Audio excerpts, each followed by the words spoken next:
I grew up in Western Sydney in the Blue Mountains, which which is a beautiful part of the world, but very different today to how it was. I grew up in a pretty, I don't want to say impoverished, but we were a very much a working class family, and we spent most of my childhood in rented accommodation.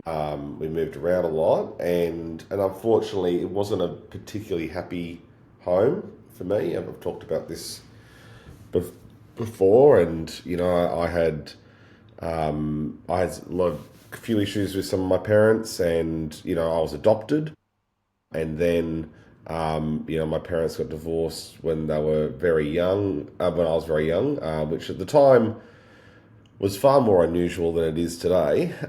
And ultimately, I had to leave home when I was 14, which was beginning of year nine. So I actually didn't finish year nine. My last year of formal education was year eight, and I left home. I moved to the city. I lived in Chippendale and then Enmore, and then kind of couch surfed for a while, and I was homeless for a while. And I did enroll at Glebe High, as it was.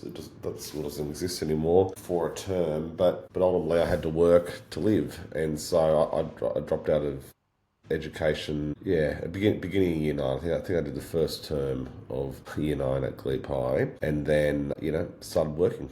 I was in the last generation of forced adopted kids. So there was a Oh, policy. So there's a policy that the Commonwealth, but also in association with state governments, had right up until the early 90s around forced adoptions. And one of the things I'm most proud of that I've done in my life was Prime Minister Gillard appointed me to the forced adoption apology reference group, which ultimately led to the federal government issuing a formal apology to the mothers, fathers, and children that went through the policy of forced adoptions.